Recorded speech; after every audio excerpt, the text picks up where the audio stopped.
This article unveils the strategic brilliance behind Thatcher's transformative leadership, offering timeless lessons for those who thrive on the battlefield of life. Margaret Thatcher's meteoric rise in the early 1970s disrupted the comfortable oscillation between Britain's Labour and Conservative parties.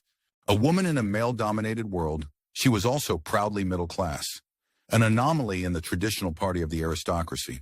Her prim housewife-like attire and fringe right-wing stance made her an unlikely hero within the Conservatives. Yet her confrontational style set her apart from the genteel, conciliatory demeanor of her peers. Thatcher's appetite for battle was voracious. Initially dismissed as a fluke, she made her voice heard by railing against the socialist system, which she believed stifled initiative and crippled the British economy. Her rhetoric was bold and divisive. She openly criticized the Soviet Union during a period of détente. Then the winter of 1978 to 79 saw public sector unions striking, and Thatcher seized the moment, tying the strikes to the Labour Party and Prime Minister James Callaghan. Conventional wisdom predicted this approach would frighten voters, but Thatcher remained undeterred. In 1979, Labour called a general election. Thatcher kept attacking, portraying the election as a crusade against socialism and Britain's last chance to modernize. Her rhetoric polarized the electorate, drawing a stark distinction between the parties. This polarization, though risky, paid off. Thatcher won a sizable victory. Once in power, Thatcher refused to moderate her stance.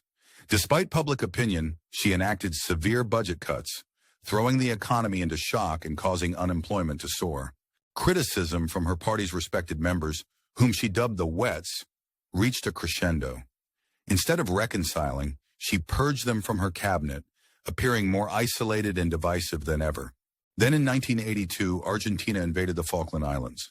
Thatcher sent a naval task force without hesitation, despite the immense distance. Critics within her party and Labour condemned her decision, fearing failure and political ruin. However, the public began to see her obstinacy as courage. When Britain reclaimed the Falklands, Thatcher's stature soared, overshadowing the country's economic issues. She subsequently crushed Labour in the next two elections, solidifying her dominance. Throughout her career, Thatcher's outsider status became her weapon. She defined herself against visible enemies, the socialists, the Wets, and the Argentinians, crafting an image of determination and nobility. She was not swayed by the ephemeral nature of popularity.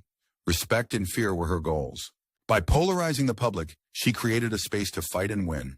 This story of Thatcher's rise teaches us a critical lesson. In life, the center is the realm of compromise, which can dilute identity and strength. Embrace battle and see yourself as an outsider surrounded by enemies. Let antagonism fuel your resolve and define your beliefs. Don't seek to be universally liked.